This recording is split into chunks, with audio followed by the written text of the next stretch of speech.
Bonsoir. Aurons-nous bientôt une augmentation du prix de l'huile de palme? Eh bien, l'AIPH, c'est l'association interprofessionnelle de la filière palmier à huile, ne veut plus du blocage des prix imposé par le gouvernement. Que va-t-il se passer? À quoi doivent s'attendre les consommateurs? Nous y reviendrons. Et ce soir, nous allons parler des troubles du spectre autistique. Eh bien, notre invité du talk est Dr David Hugues Cablan. Il est président de la fondation Cablan-Joseph pour l'autisme en Afrique. En sa compagnie, il fera l'état des lieux de la prise en charge de l'autisme en Côte d'Ivoire et des objectifs de sa fondation. Vous le savez, ici, on débat, on analyse, on décrypte d'informations, comme vous l'avez toujours souhaité. Bienvenue dans notre Live Talk.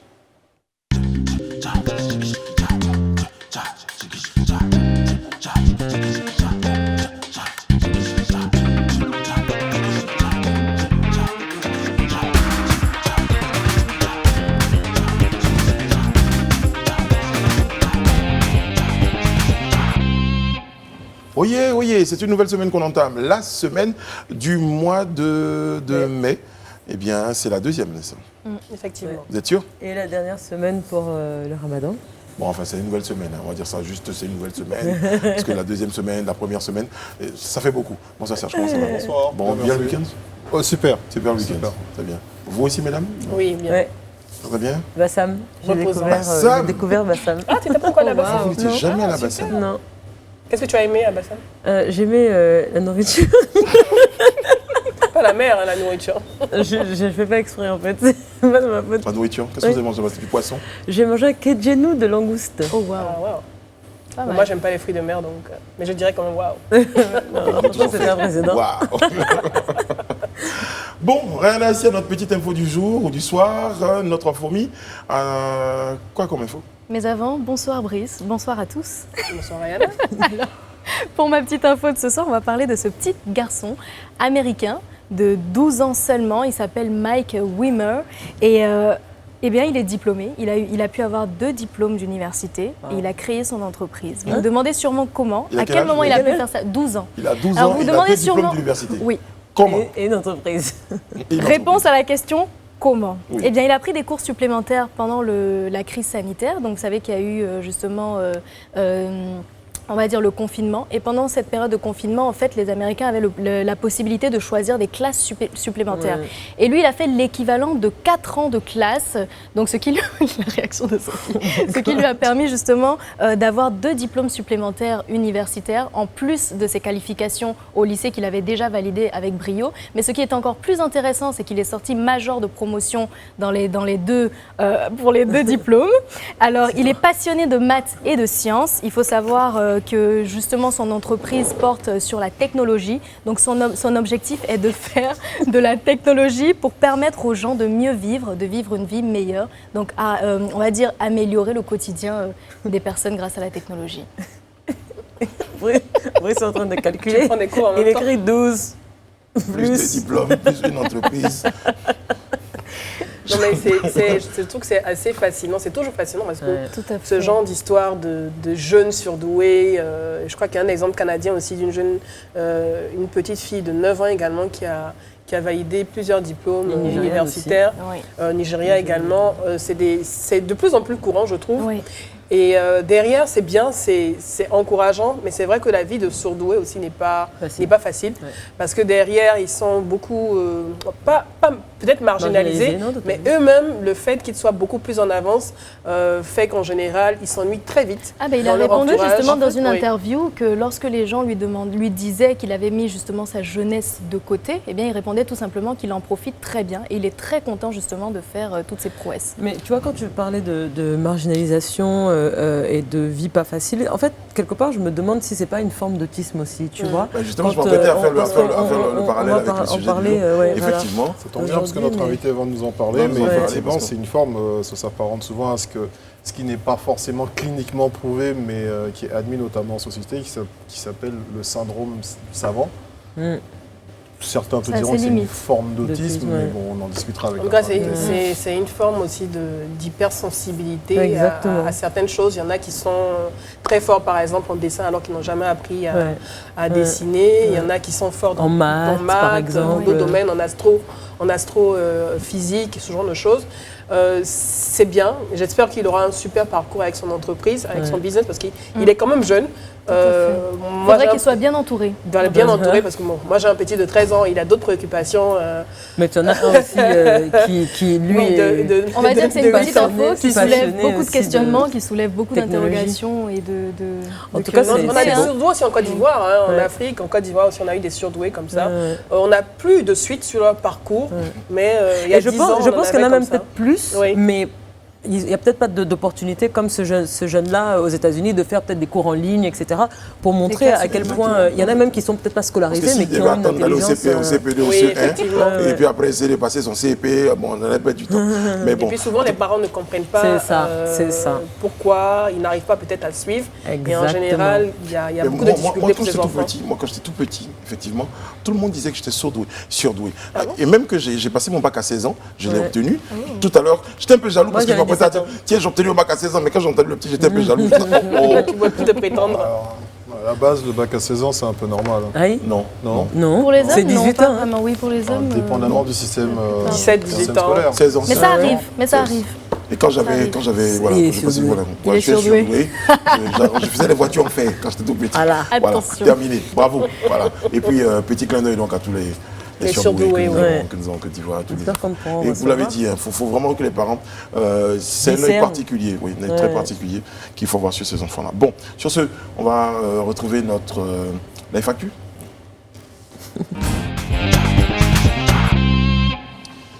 Ils ne sont pas contents, les amis, au niveau donc de l'AIPH, donc de l'interprofessionnel de la filière du palmier à huile. Ils ne sont pas contents d'un certain blocage des prix. Voilà. C'est ça. Et on les voit taper du poing sur la table d'ici. Ils ne veulent plus de ce blocage des prix. Alors pour remettre un peu dans le contexte, le gouvernement avait instauré en janvier 2021 ce blocage de prix pour 3 mois. Et jusqu'à présent, il n'y a pas eu de suite. La hausse a quand même continué en termes de coûts mondiaux. Et ça s'est étendu, on va dire, de février à avril, ce qui s'est révélé être sujet de perte justement pour les gens, pour les personnes de la corporation. Et alors parmi ces pertes, on aura les pertes par le planteur de 20 000 francs par tonne, donc entre 61 000 et 80 000 francs CFA. Et puis, on a une perte d'environ 3 milliards de francs CFA de janvier à avril 2021 par la première transformation. Alors, ce qu'il faut savoir, c'est que le gouvernement aurait promis combler justement ces pertes-là, chose qui n'a pas eu de suite également. Donc, aujourd'hui, l'AIPH, justement, à travers un communiqué, a proposé justement la hausse des prix justement de l'huile de palme, donc qui viendrait se mettre à 648 292 francs CFA par tonne. Alors, qu'est-ce que ça impliquerait ? Naturellement, pour les ménages, ça impliquerait la hausse du coût de l'huile de palme, de l'huile qu'on utilise à table également. Et puis, ils disent, de toutes les façons, si le gouvernement n'accepte pas justement de revoir à la hausse ce prix-là et de lever le blocage, il faudrait tout de même réduire la TVA. Donc, c'est la demande de réduction de la TVA qui menace, on va dire, la libération du prix de l'huile de palme. Alors déjà, on note que c'est un blocage qui était donc imposé donc, par le gouvernement, en janvier dernier. Ils ont accepté. Ils étaient d'accord ou pas pour le blocage parce que quand le gouvernement a imposé, ça veut dire peut-être qu'ils se sont dit à un moment donné... Ils n'ont pas le choix. Si le gouvernement impose, et on sait qu'en janvier, je pense qu'il y avait une certaine gronde au niveau des consommateurs, de l'association des consommateurs, qui se plaignaient déjà de la possibilité, de l'éventualité de cette augmentation. Donc derrière, quand le gouvernement prend ses responsabilités et décide de, en griffe, protéger les consommateurs en bloquant d'abord les prix, je pense qu'ils ont le droit de le faire, mais derrière, il faut proposer des solutions. Ils ont proposé des alternatives de compensation, mais finalement, au bout, on met les planteurs, les producteurs constatent que la proposition de solution, finalement, n'a pas été mise en application. Donc, eux, ils sont censés vivre, ils sont censés également gagner des revenus. On sait qu'on est toujours dans une situation de crise sanitaire et derrière eux, ils subissent la hausse des cours mondiaux. Donc, ils ont les fesses entre deux chaises, finalement, excusez-moi du terme, mais voilà, qu'est-ce qu'ils doivent faire? Il y a surtout finalement la menace justement aujourd'hui du rationnement électrique qui réduirait, on va dire, tout ce qui est production, qui verrait au rabais la production la production d'huile serait rationnée finalement. Oui, tout à fait. Donc je pense que c'est au regard de toutes ces menaces-là qu'aujourd'hui ils ont envie de dire il faut justement lever ce blocage pour qu'on puisse vivre et pour limiter, on va dire, les pertes qu'il y a déjà eu. En tout cas, ils entendent donner de la voix, déjà pour se faire entendre, pour estimer que la situation telle qu'elle se déroule là n'est pas forcément favorable à ce que la filière se porte très très bien. Donc du coup, je pense qu'il mérite d'être entendu aussi. Et puis comme on dit en Côte d'Ivoire, on règle tout autour d'une bonne discussion. Hein. Donc je pense que l'idée c'est d'envoyer le gouvernement à la table des discussions pour pouvoir réfléchir raisonnablement sur les points qu'il propose. Mérite d'être entendu parce que derrière le gouvernement aussi a un risque à prendre parce que si la tension continue, ils vont se retrouver en 2 ou 3 fronts.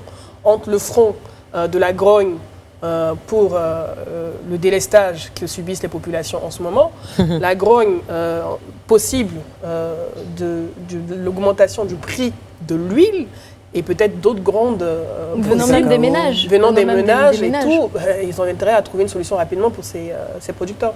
Je vais vérifier le mot. Non, il y a une différence. Il y a une différence. Grognier. Tu parles de grognier? Grogne.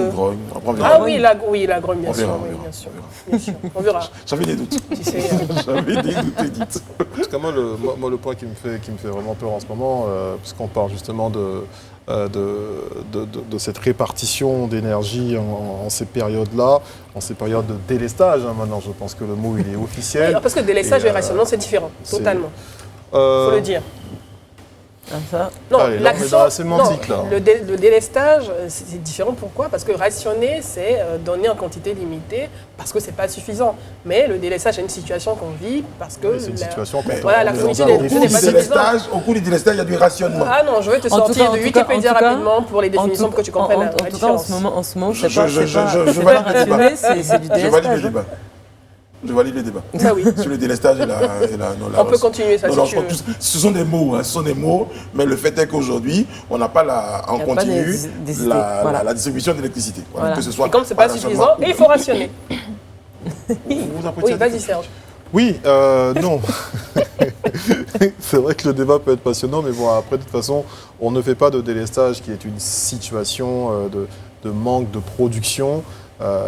S'il n'y a pas forcément un besoin de rationner justement le peu qu'on puisse produire sur les populations. Et moi, je voulais revenir sur le secteur de l'industrie.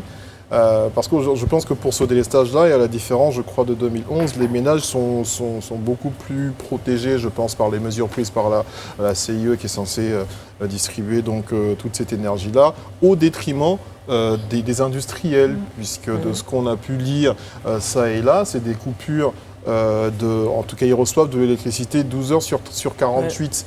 Donc, et c'est des coupures de 36 heures. Donc c'est clair que dans les chaînes de production, ça a forcément de l'impact, ça envoie forcément un certain ralentissement qui va très certainement se répercuter dans le portefeuille de la ménagère.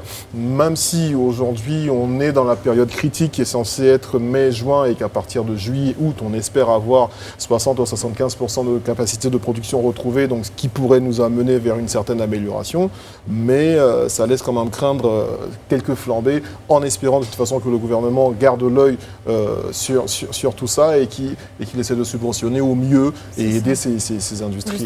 L'idée, c'est vraiment d'interpeller le gouvernement sur les éventuels risques, et je pense qu'ils sont avertis de cela, les éventuels risques que le rationnement pourra avoir sur justement l'industrie, et quelles seront les mesures d'accompagnement, quelles seront les mesures de compensation qui seront faites. Alors aujourd'hui, on a justement cette interpellation de la filière de l'huile de palme, mais demain, est-ce que ça sera une autre filière? Demain, est-ce que ce sera des industries En tout cas, il faut s'attendre justement à avoir, comme dirait Edith, des grondes.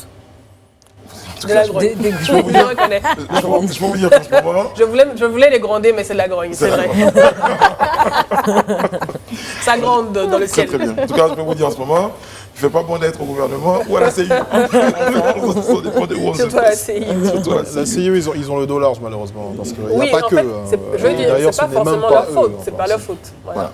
Dans tous les cas, They have Ils sont to chargés, handle. eux, Comme on dit que ce soit De des juste messages distribuer, relationnels, ils produisent pas. l'exploitation, Ils distribuent, voilà, Mais tout la ça. journée, c'est Ouais. qu'on veut du Distribution. groupe. Ils ne produisent C'est ça. pas, voilà, donc. Ils sont- Bon, il a c'est ça. plu hier, donc je crois que ça commence à avoir. Non, c'est pas suffisant. Ça fait un moment qu'il La commence pluie. à pleuvoir. Ça pleuvoir. Ça donc fait un c'est moment. pas Ça va. suffisant. Mais ça ne va pas suffire, je pense. En tout cas, on nous a donné une période de 2 mois parce que, vous savez, la source de production, la première source de production de l'électricité, c'est Géothermique. Ça vient du sol, c'est le ouais, gaz du gaz, naturel. le gaz voilà. naturel. Et justement, c'est ces turbines à gaz là qui ont posé problème parce qu'elles sont endommagées. Et c'est pour ça qu'on a eu recours à l'hydroélectricité, Électricité. Ah, les qui turbines sont malheureusement, endommagées. Ouais. en ce moment, par rapport à la Sans sécheresse, réparer. Ah, d'accord. c'est bon, j'ai compris le regard. Donc, J'ai compris le regard. Merci. On va marquer une courte pause là maintenant. Et juste derrière, on en reçoit notre invité pour la suite du Live Talk. David Hugues Cablan est avec nous sur ce plateau. Il est le président de la Fondation Joseph Cablan pour l'autisme en Afrique. Bonsoir David, comment ça va? Bonsoir Abus. Merci d'être ce soir sur notre plateau pour parler de ce sujet important qui est l'autisme, peu connu, j'ai envie de dire, ou mal connu des populations. Et d'ailleurs, selon le rapport de l'ONG Vaincre l'autisme en Côte d'Ivoire, un enfant sur 100 est atteint d'autisme. En termes plus simples, c'est quoi l'autisme? L'autisme, moi j'ai découvert l'autisme depuis que mon fils avait 3 ans. L'autisme, dès la naissance, quand vous voyez que votre enfant ne communique pas, qu'il ne sourit pas, même quand il ne fait pas le premier cri, il faut déjà commencer à s'inquiéter ou chercher à voir des professionnels. L'autisme, comme on le dit, c'est un trouble du langage. L'enfant, souvent, il est turbulent, souvent, il est dans son coin, il est renfermé sur lui-même, il a des gestes répétitifs, il fait des rituels qui sont à lui seul, il est bizarre dans son coin. On les appelle souvent les enfants génies ou bien les enfants serpents. Mais l'autisme, ce n'est pas une fatalité, c'est simplement une différence. Il faut pouvoir accepter cela, entourer son enfant d'amour. Et qui dit amour dit sacrifice. Très bien. Très bien. En tout cas, on aura l'occasion de revenir sur ces points-là. Oui. Alors, vous avez aujourd'hui votre enfant. Il y a des causes naturelles, il y a des causes accidentelles? Il n'y a pas de causes qui ont été élucidées encore par la médecine. Un enfant peut être autiste en Côte d'Ivoire, il peut être autiste en Chine, ça existe partout. Et il n'y a pas de pathologie. Ce n'est pas lié à la maman ou bien au papa, ce n'est pas lié. Depuis quand cette pathologie est connue? Depuis que nous avons commencé à communiquer depuis 2017-2018, on se rend compte que partout en Côte d'Ivoire, il y a des enfants autistes. Et dans le monde? Et dans le monde, partout, dans le monde entier. Souvenez-vous que souvent, quand nous étions petits, il y a des enfants qui n'ont pas envie de parler. Mais ils ont tellement été entourés d'amour, été entourés du cocon familial. Après, la parole est revenue. C'était des autistes qu'on n'a pas su. Et donc, un autiste, ça peut venir de partout. Est-ce qu'il y a différentes formes d'autisme? Oui, il y a des autismes légers, il y a des autismes un peu plus corsés, il y a des autismes Asperger aussi. Il y a même des célébrités qui sont autistes. Donc, Oui, Elon Musk Elon d'ailleurs Musk, souffre oui. du Il a syndrome annoncé, vous avez d'Asperger. Woody Allen, vous avez Mark Zuckerberg, vous avez Anthony Michael Hopkins. Jackson. Ah, Michael Jackson. Oui. Ah ouais. Michael Jackson était déclaré autiste. Il aimait beaucoup la musique et il a excellé dedans. Généralement, autiste, c'est des génies. Hein, Ça dans- peut être le revers de la médaille. Soit il peut être lent dans un domaine donné, soit il peut exceller. Moi, aujourd'hui, mon fils, il a 11 ans, il parle l'anglais, il parle le français. Et dans son école, on dit il est surdoué. Je bénis le nom du Seigneur pour cela. Alors, pour revenir à votre cas, parce que pour vous parler de votre fils, Oui. moi, le mien également, il est autiste. Ah bon? Bah oui. À quel âge? Bah, il a 8 ans. 8 ans, ok. Il ne parle toujours pas. Ah, Et lorsque on a commencé à déceler ces signes, on a commencé à dire qu'il ne parle pas, c'est peut-être parce qu'il n'était pas en contact avec les autres enfants. Pour dire, à un moment donné, j'en parle officiellement aujourd'hui, parce que très souvent, les parents, à un moment donné, ont une grande responsabilité dans la gestion de cette affaire. Déjà pour la détection, oui. parce qu'après quand on détecte, on en a honte, on n'en parle Il y pas a- souvent. il y a des parents qui cachent Oui. les enfants. Oui. On ne comprend pas pourquoi. Il y a d'autres qui confient l'enfant aux servantes ou bien aux grands-parents. Et ça, c'est une erreur. Parce qu'un parent, c'est le parent seul qui sait comment son enfant est. Et il faudrait pouvoir l'accompagner, le suivre dans tout ce qu'il fait. C'est très important. Les enfants autistes sont les enfants qui ne savent pas mentir, qui aiment l'amour. Et quand on parle d'amour, tout à l'heure, je parlais de sacrifice. Il faut donner du temps. Il faut donner du temps, il faut accorder du temps à son enfant. Il faut découvrir ce qu'il aime. Si l'enfant il aime tel jouet ou bien s'il aime telle tasse, à chaque fois qu'il fait du progrès, il faut sanctionner cela par ce qu'il aime. Est-ce qu'il y a des... Oh, Rayana, Oui, en fait, moi j'allais demander parce qu'il parlait justement, vous parliez justement de lorsque l'enfant commence à développer des signes tels que, enfin, il ne parle pas quand il devrait parler, il est bizarre, il est dans son coin. Si ses parents voient ces signes, quel est le premier geste à faire? Où est-ce qu'ils partent? À qui ils s'adressent justement? Le premier geste à faire, c'est de s'approcher des professionnels. Vous pouvez vous approcher de la PMI ou bien de la sage-femme qui va regarder l'enfant, et puis d'un pédopsychiatre. En matière d'autisme, c'est le pédopsychiatre qui est outillé à dire si l'enfant est autiste ou pas. Aujourd'hui, sur le plan national en Côte d'Ivoire, on est en train de fédérer toutes les fondations. On a pour ce projet-là, pour lancer vraiment un séminaire sur l'autisme en Côte d'Ivoire. Et nous sommes partenaires avec le ministère de la Santé, avec l'ILA, l'Université Houphouët-Boigny, avec des structures françaises, pour amoindrir les coûts. Parce qu'il y a les examens aussi. Pour avoir des rendez-vous d'abord à l'INSP, ce n'est pas facile. Ça peut prendre 6 mois, 1 an. Mais pendant ce temps, avec le Covid que nous avons connu, les enfants se sont renfermés. Il y a beaucoup de parents qui souffrent. Et ce soir, je suis là pour lancer vraiment un appel à toutes les autorités, à toutes les personnes de bonne volonté, afin de pouvoir aider l'ensemble des personnes autistes en Côte d'Ivoire. Il y en a combien en ce moment que vous avez recensé au niveau de votre fondation? Au niveau de la fondation, nous avons peut-être 300 familles. 300 familles. Donc 300 enfants. Et là, même en venant ce soir, les familles ne faisaient que m'appeler. Et donc, il faut trouver des solutions parce que il y a des parents qui sont actuellement, où je vous parle, avec les enfants qui ont régressé après le Covid. Donc, il faut trouver des solutions. Est-ce qu'il y a suffisamment de structures d'accompagnement, de suivi pour ces enfants en dehors des structures sanitaires? On a des centres sociaux. Oui. Mais la difficulté, c'est que dans ces centres sociaux-là, vous avez les enfants handicapés psychiques, vous avez d'autres pathologies, ce qui est néfaste pour un enfant autiste. Un enfant autiste, il peut copier. Il regarde un fou crier, il va crier. Il regarde un fou manger des ordures, il va manger des ordures. Ce n'est pas bon. C'est pour ça que notre vision à long terme, c'est de créer un centre africain de traitement de l'autisme pour prendre en charge ces enfants-là. Moi, mon fils, il a pu bénéficier d'une prise en charge dans un institut médico-éducatif à Paris. Aujourd'hui, il a trouvé toutes ses normalités. Il est autonome à 70% aujourd'hui. Il va, il parle, il danse, il fait ce qu'il faut. Aujourd'hui, je suis là aussi pour parler de toutes les familles qui sont à Bobo, à Bromacoté, à Odiéné, à Fekessédougou, toutes ces familles-là qui n'ont pas de vision, qui n'ont aucun recours. Est-ce que vous faites des campagnes de sensibilisation dans ces quartiers défavorisés? On fait des campagnes de sensibilisation avec les mairies. On lance souvent des campagnes de sensibilisation. Et là, on est en train de travailler sur des ONG pour vraiment prendre des bénévoles pour permettre que la détection se fasse le plus rapidement possible. On en parle justement, parce que vous parlez de détection et vous parliez également de centres de traitement, ce qui est votre ambition. Vous avez dit que votre fils a retrouvé 70% de ses capacités. Oui. Alors, donc, l'autisme est une maladie qui se traite. L'autisme, c'est une différence. Ce n'est pas une maladie en tant que telle. C'est une pathologie, c'est une différence. Ça peut être un retard de langage, ça peut être un retard comportemental, tout ça. Donc l'autisme, c'est vraiment une différence. Alors, ce n'est même pas une pathologie. Non, ce n'est même pas une pathologie. En fait, l'enfant a besoin d'être encadré par qui de droit, par les professionnels qu'il faut. Parce que souvent, il y a des séquelles. Il y a des séquelles qu'on détecte souvent. Peut-être à l'accouchement ou bien... Oui, à l'accouchement, il peut ne pas émettre le premier cri. Hein? Quand il y a un enfant qui a 2 mois, 3 mois, 4 mois, il ne sourit pas, le parent doit s'inquiéter. Parce que tous les enfants, à un certain âge, ils lancent un sourire. Mais il y a des enfants qui ne sourient jamais, qui ne lancent pas de cris. Il faut s'inquiéter. Il y a des enfants qui sont un peu mongols. Est-ce qu'il y a des médecins spécialistes d'autisme en Côte d'Ivoire? Si, il y a des pédopsychiatres. Oui. Il y a des pédopsychiatres. Il y a des psychiatres aussi qui essayent de travailler dessus.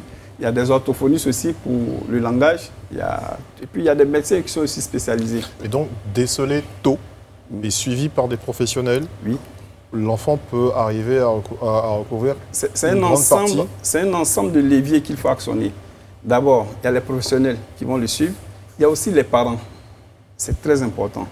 Et les parents, un parent peut aimer son enfant, mais sans sacrifice, sans donner son temps à l'enfant, c'est peine perdue. Très bien. On va revenir sur les parents. Lorsque justement ces enfants sont suivis par des professionnels, il y a des moyens particuliers qui sont mis en place. Est-ce qu'on dispose de tous les moyens qu'il faut justement pour encadrer ces enfants? Avec les professionnels, vous pouvez créer un cadre, une salle de jeu avec différents jeux où l'enfant peut s'exprimer, où l'enfant il peut aimer une balle, il peut aimer dessiner. Je suis même venu avec des tableaux que les enfants ont peints, les enfants de la fondation, que je vais présenter tout à l'heure. Donc chaque enfant a son don. Donc il faut pouvoir faire ressortir son don avec des jeux, soit des actions.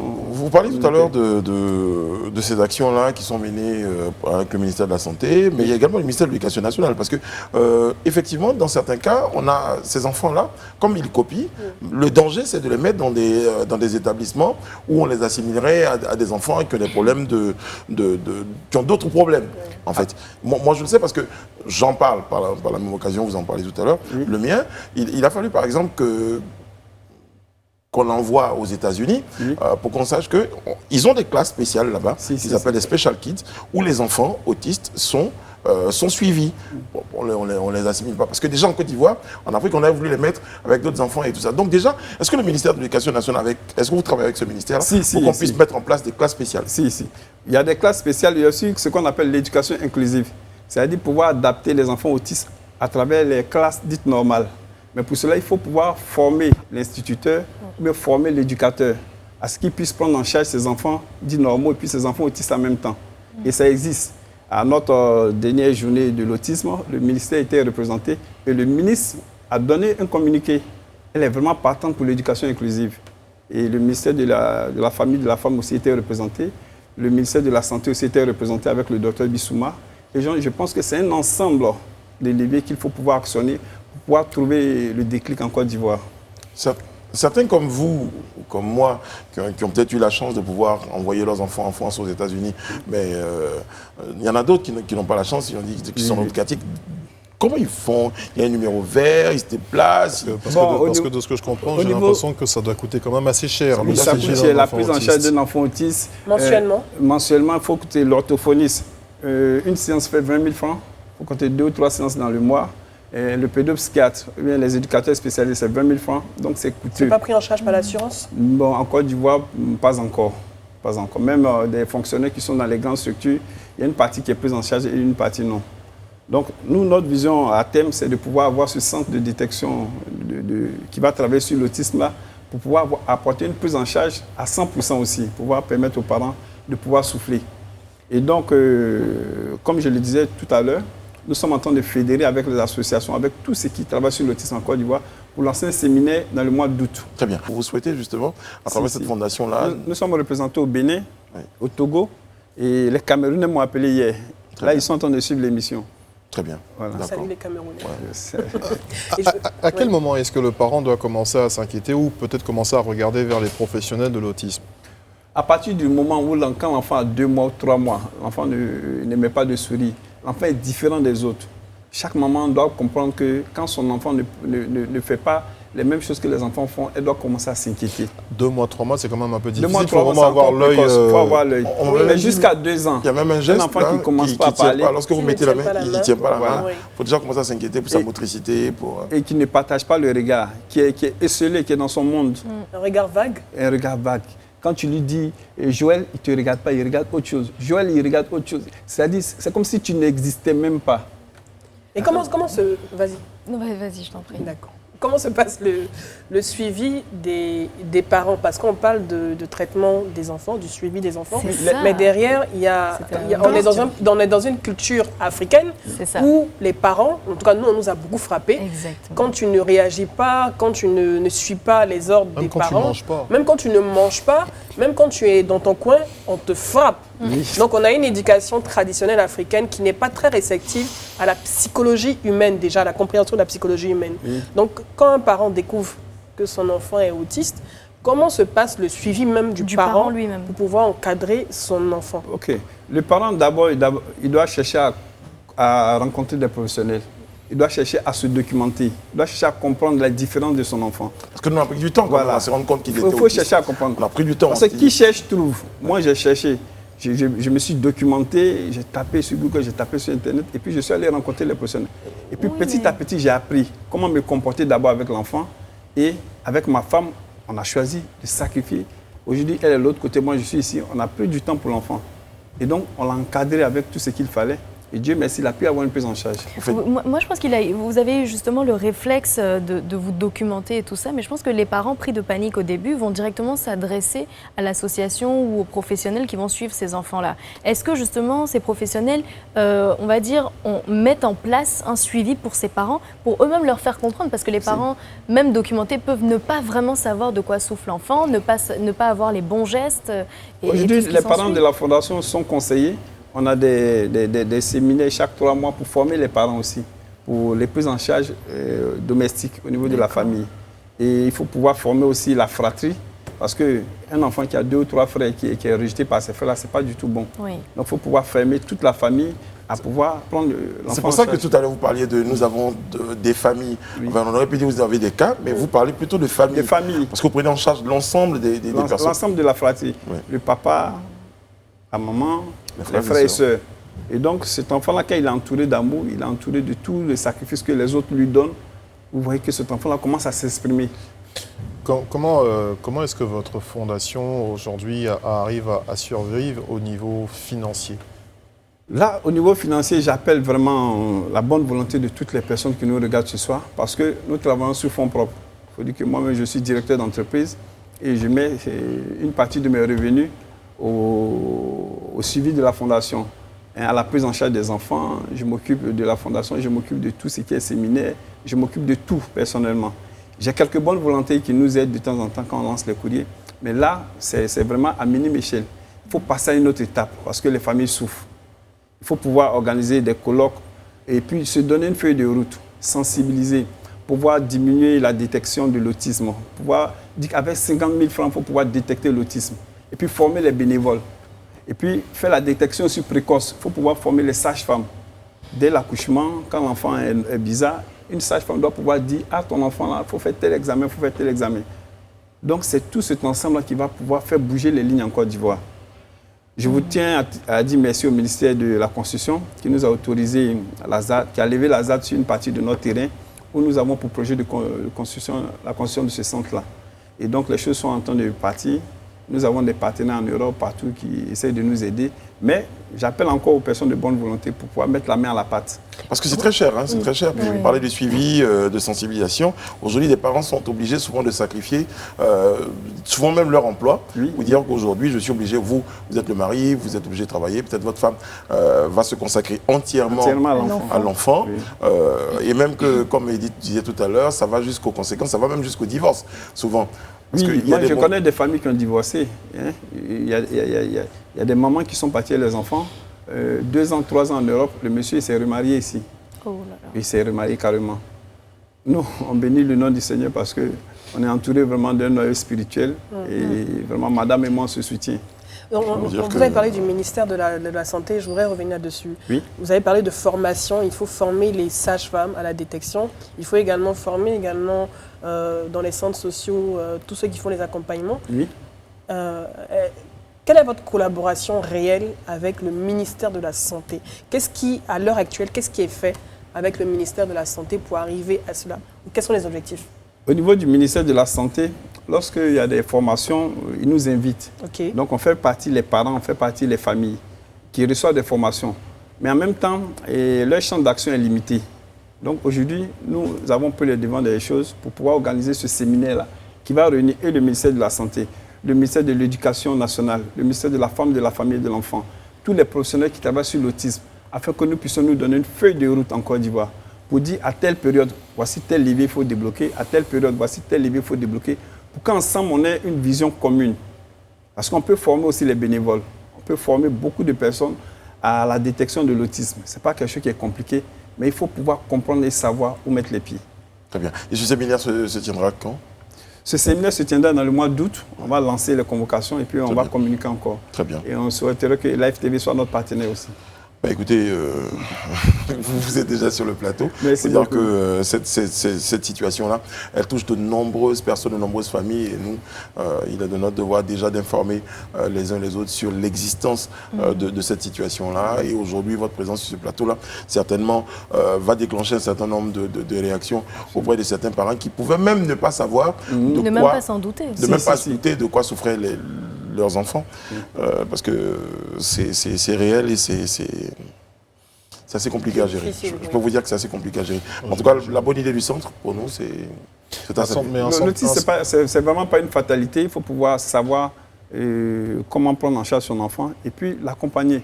Moi, aujourd'hui, j'ai le sourire, mais en même temps, mon sourire est impacté par les familles qui n'ont pas de vision. Et là, c'est vraiment un cri de cœur que je lance. Parce que je viens de fréquenter des familles où, comme j'ai dit, avec le Covid, les enfants ont régressé. Les enfants ont vraiment régressé. Et aujourd'hui, il faut pouvoir accompagner ces familles-là. Et quand les familles nous appellent, elles arrivent. Ah, mon enfant, il est malade, comme ça. Ce qui est mauvais pour ces enfants aussi, c'est les médicaments. Il ne faut pas les gaver de médicaments aussi. C'est néfaste. Il faut pouvoir les accompagner avec les fruits, les légumes. Moi, ce que j'ai fait à la maison, j'ai mis un panier de fruits. Et mon fils, il prend la pomme, il mange souvent.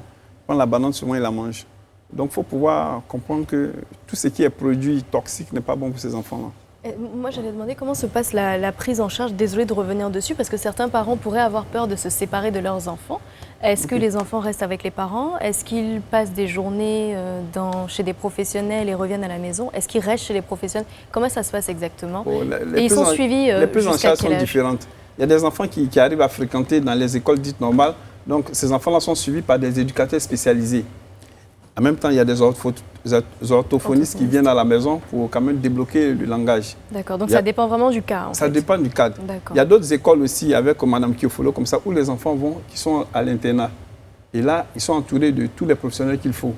Et là, il y a aussi le déblocage de ce qui se fait. Mais c'est embryonnaire. C'est vraiment une école qui prend peut-être une trentaine, quarantaine d'enfants sur 500 000 enfants. Et la spécificité de votre centre sera laquelle? Dans votre centre, on aura et l'école, on aura un et le institut suivi. médico-éducatif, on aura des écoles spécialisées, on aura des orthophonistes, des pédopsychiatres, on aura tout. En fait, on va faire du copier-coller à l'ivoirienne. Il y a quelque chose qui se fait déjà en France, en Belgique, et ça marche.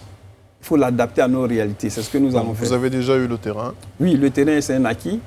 Si on doit faire une levée de fonds, il vous faudrait combien, là, tout de suite, pour pouvoir... Si on doit faire une levée de fonds, on a centre. budgétisé la construction du centre, fait 4 milliards de francs CFA. Ça fait à peu près 6 millions d'euros. Vous l'évaluez sur combien de temps? Si on a les fonds sur 2 ans, 3 ans, le centre peut voir le jour. Et pour accueillir combien d'enfants? Le centre peut accueillir jusqu'à 500 enfants. Quand même. Oui, jusqu'à 500 enfants. Et avec ça, il y aura la formation des parents, la formation des professionnels. Et ça va booster les choses. Ça va vraiment booster les choses. C'est vraiment à saluer. Très, très bien. En tout cas, on a vu ici quelques travaux de... Oui, ça, c'est quelques tableaux. Oui, quelques tableaux. Ça s'appelle la thérapie par l'art. Voilà. C'est-à-dire, on appelle les enfants, on leur donne un crayon, on leur donne une feuille, et puis on leur demande de faire ce qu'ils savent faire. Très bien. Ce tableau-là, c'est un enfant de quel âge qu'il a fait? C'est un enfant de 8 ans. Ah, quand même. Oui. Ouais, Ça, c'est un enfant de 8 ans. Super doué. Okay. Hein. Très bien. Ça, c'est des couleurs. La gouache, ils ont mis la main dedans, et puis ils ont pataugé comme ça. Donc, l'enfant, il cherche à s'exprimer. Et puis voilà, ce sont ces moyens d'expression qui sont là. À un autiste, tu peux dire quelque chose maintenant qui peut... Très bien. Très bien, c'est noté. Je sais qu'il y a beaucoup de choses à dire. Il y a un numéro pour la Fondation pour terminer? Oui, le 07 50 61 45, le 07 49 16 52 52. Et ce sont les 2 numéros. Voilà. Merci beaucoup, M. Cablan. Juste après nous, vous avez votre tout premier numéro de la Foire des Deals, en compagnie de Jean-Paul Adomon, d'Esther Huya et de Antonella Gantous. Ça sera juste après nous. D'ici là, prenez soin de vous et des autres. Que Dieu veille sur vous, que Dieu veille sur la Côte d'Ivoire. Merci, monsieur. Merci infiniment. Merci à vous. Merci. Et puis à bientôt. À bientôt. Merci beaucoup.